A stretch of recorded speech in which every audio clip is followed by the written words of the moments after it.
In today's episode, I'm going to explain why more training is not always better, and cleaning up your diet to the point of restriction is going to be detrimental to your health and performance. I've heard so many female athletes over the years say they wanted to boost their performance, so they started eating cleaner, and that spiraled out of control. I've also met tons of athletes that don't know when to give it a rest, literally. They're overtraining, and as a result, injuring their body, and their performance is lacking. Shin splints or tendonitis that won't go away, sleeping 10 hours a night, waking up feeling not rested, weights have decreased or run times have increased. Sound familiar? It's annoying and downright frustrating, right? It's all related to undereating and overtraining, and I'm going to tell you how and why.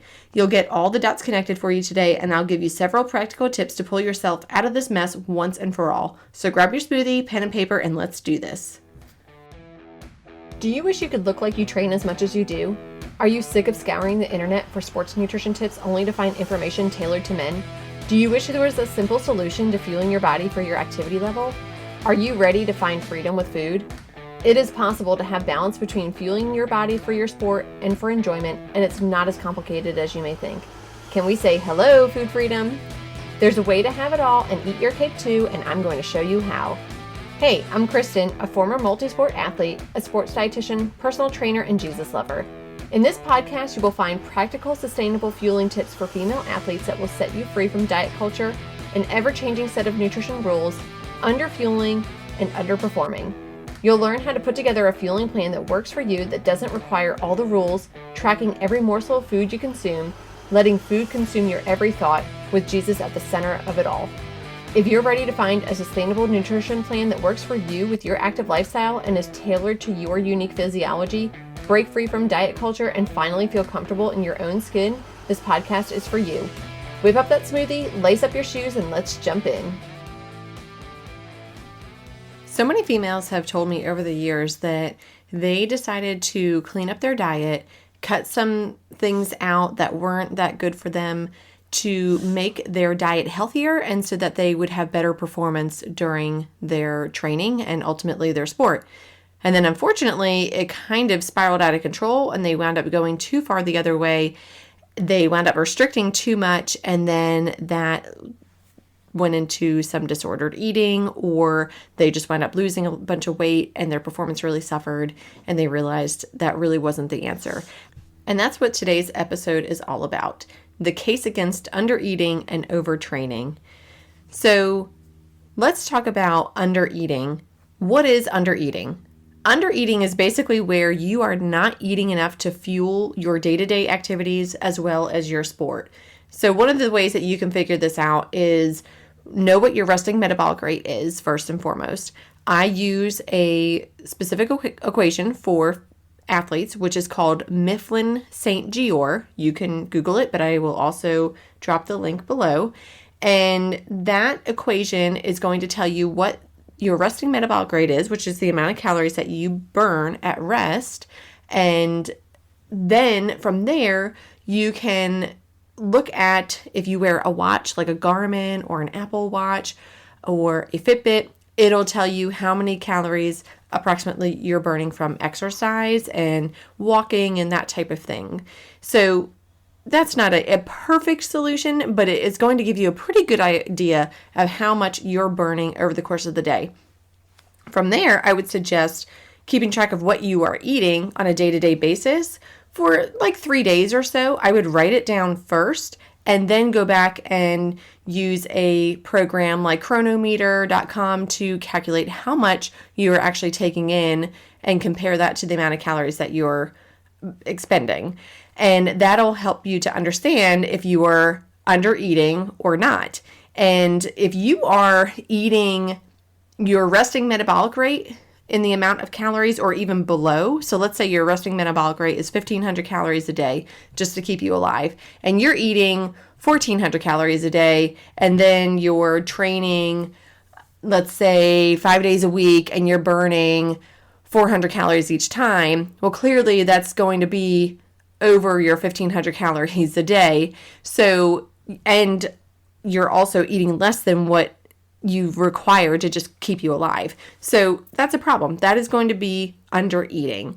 And I see that a lot with today's day and age of eating clean and doing the keto diet or intermittent fasting or Whole30 or all these different diets that make you restrict so much that you wind up getting into this undereating. And undereating can really cause a whole slew of issues.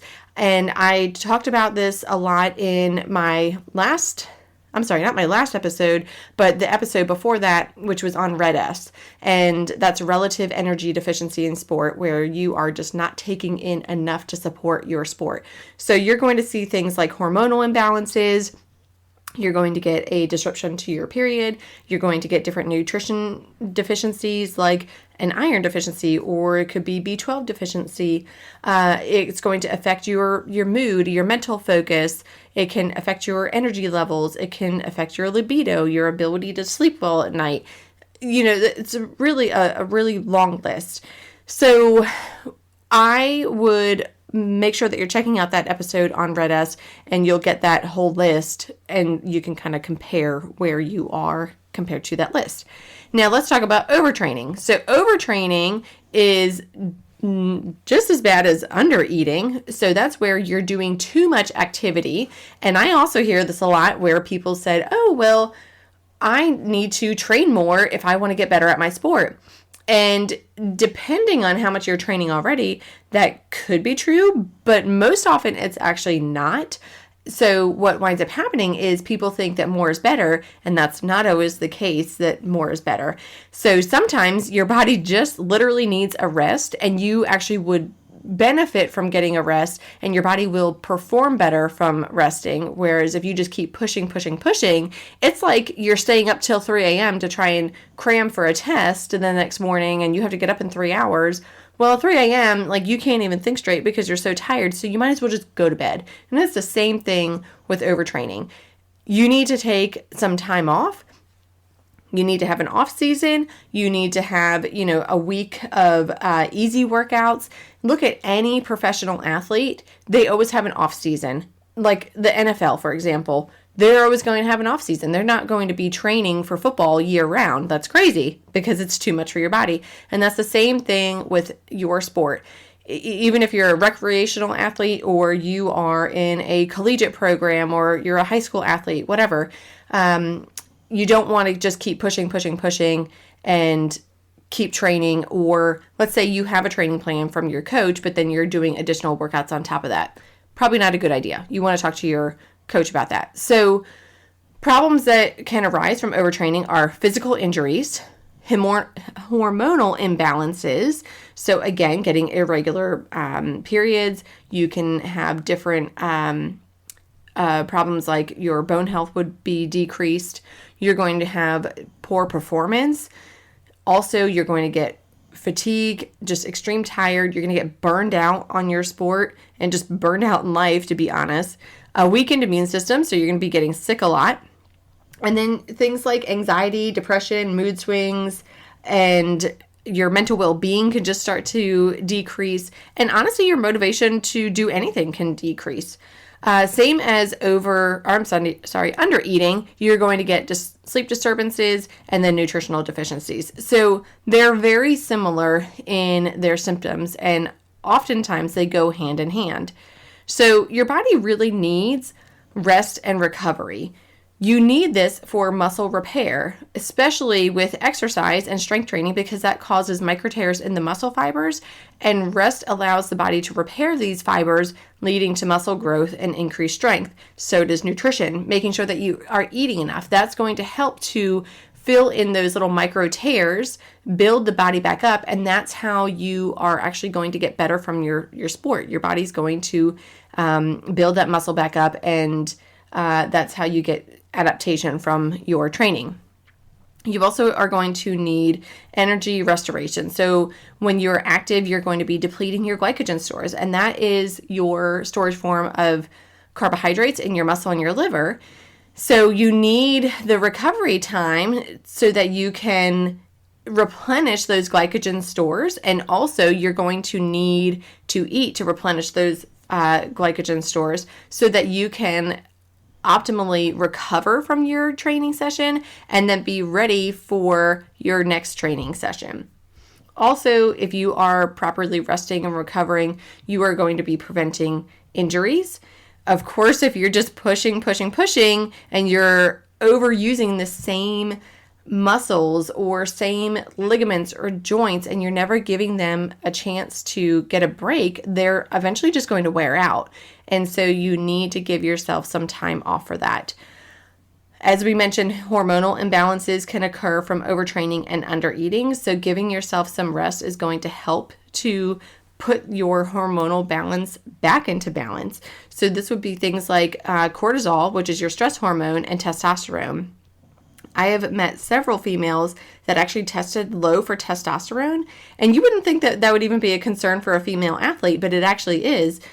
Female athletes do still have testosterone, although it's a much less amount than a male.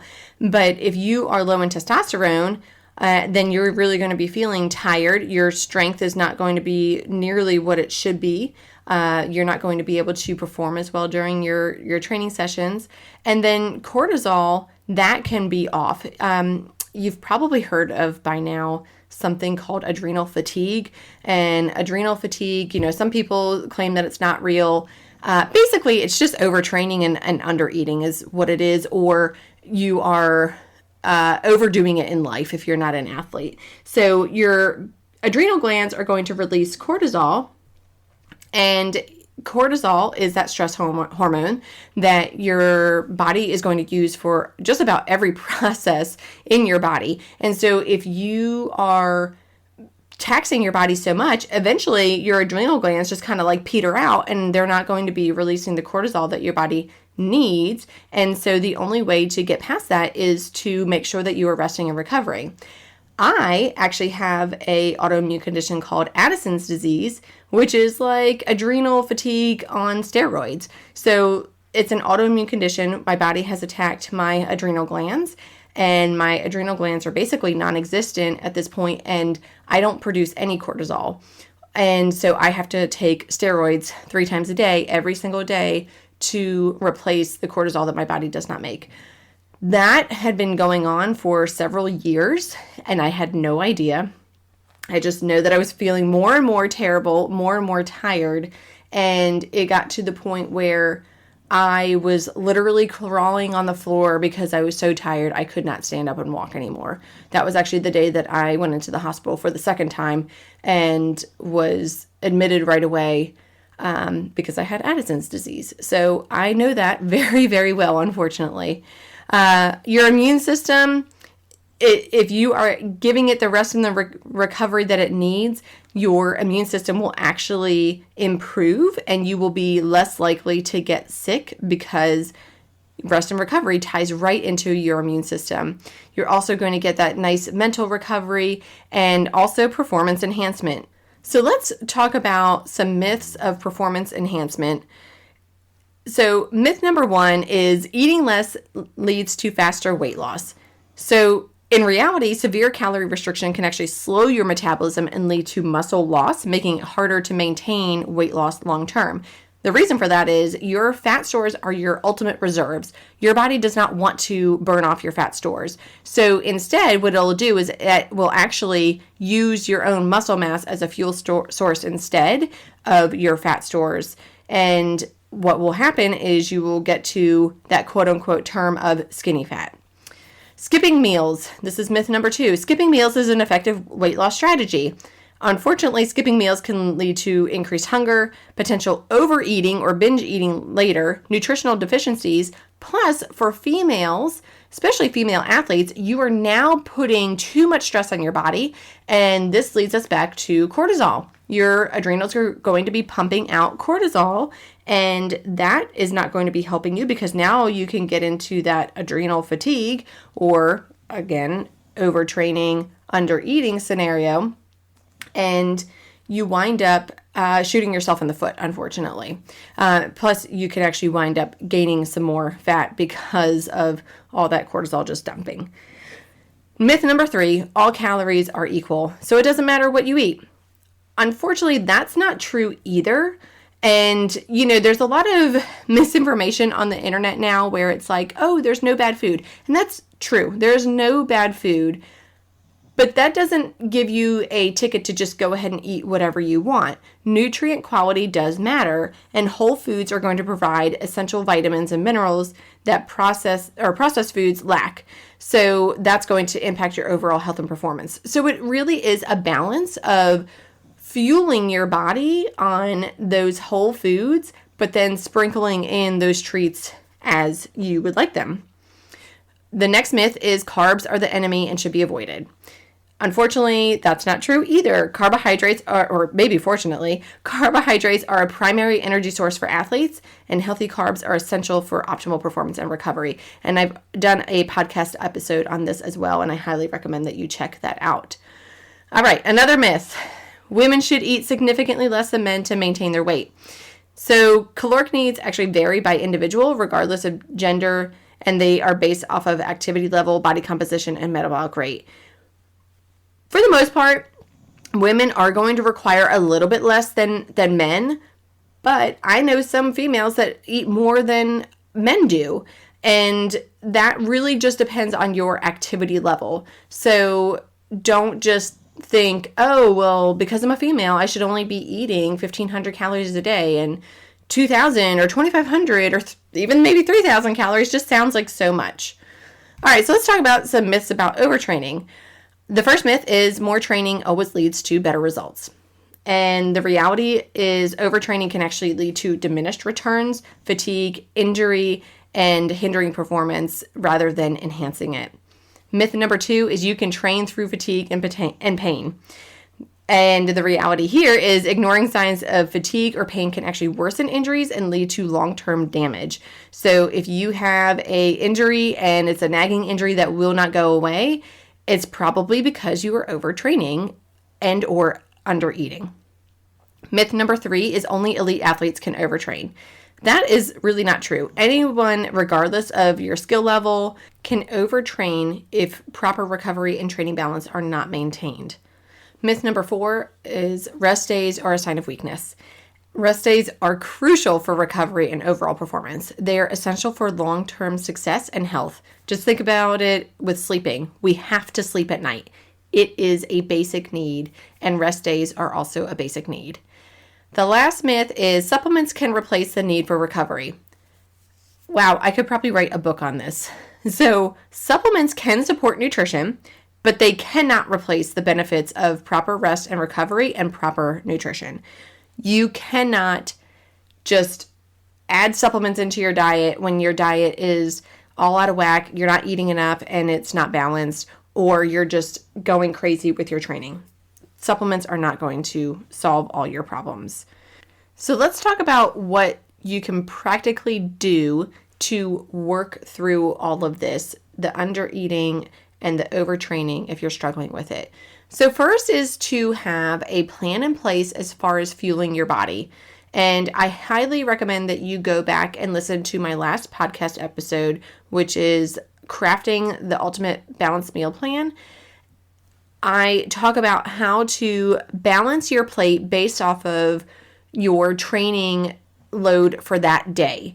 And when we are creating our balanced plates, we want to fill them in with things that we actually want to eat. So we don't need to have all these crazy nutrition rules around that, but your protein, let's say you don't want to have chicken, you want to have steak instead. That's perfectly fine.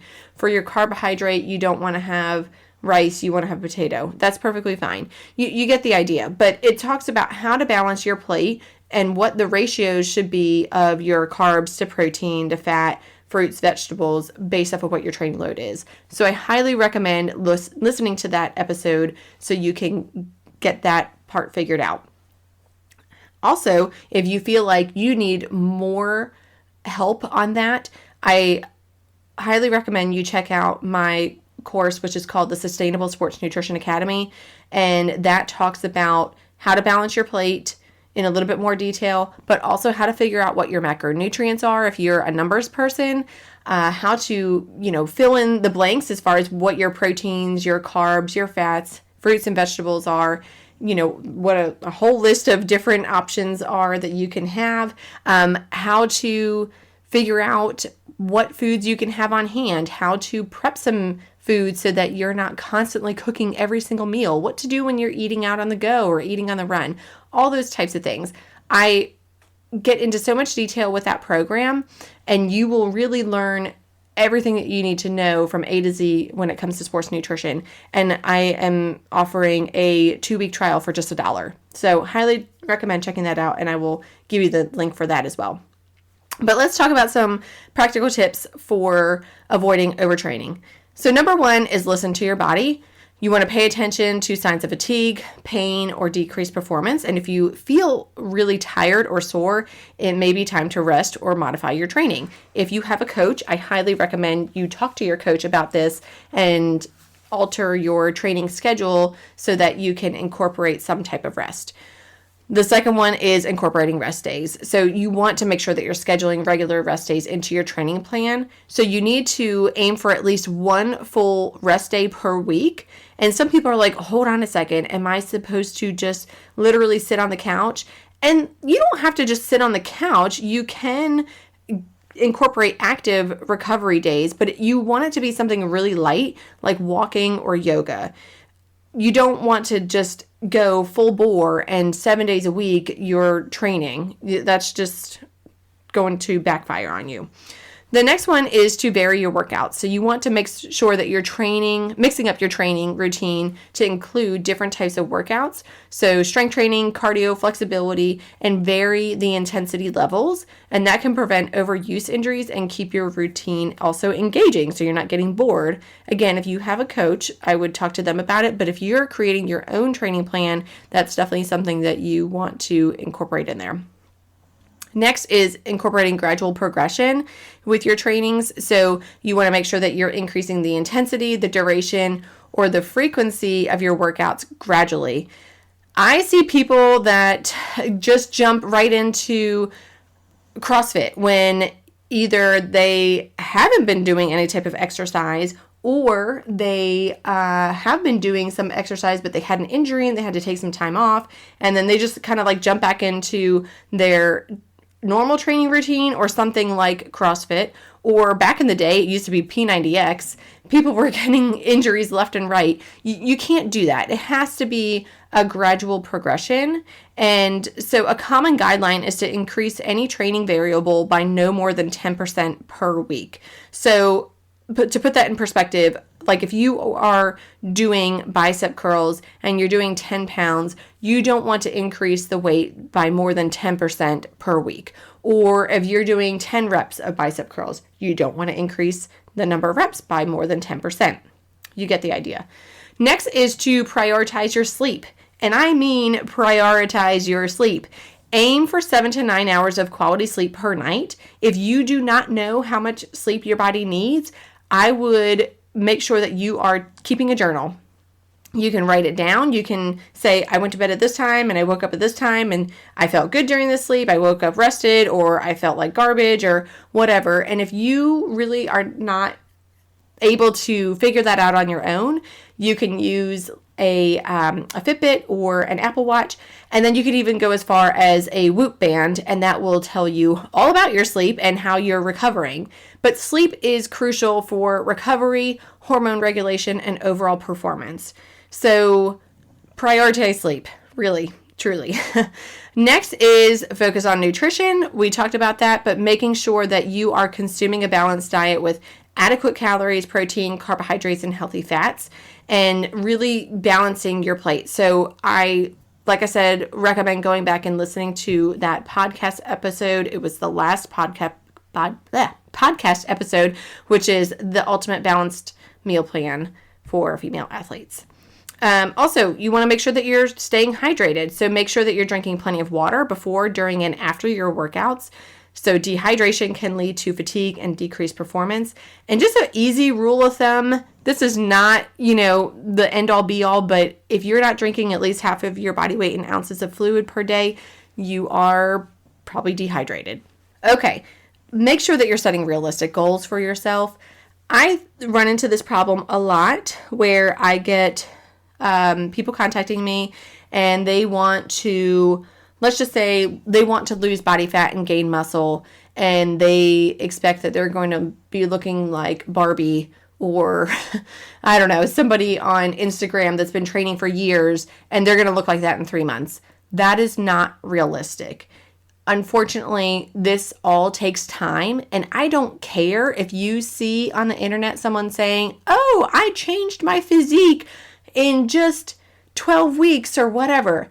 Yeah, you could probably train, or you could probably change your physique in 12 weeks, but your body's going to be suffering. And I know this because I have done that. If you listen to the Red S episode, you will hear all about my struggle with when I was training for a figure competition. I did a bulking phase for 3 months, and then I did a cutting phase. And the cutting phase, I think, was actually 16 weeks, so 4 months. And it was awful. It was so awful. I was overtraining and I was under eating. And, I really wound up doing a lot of damage to my body. I lost a lot of muscle in that.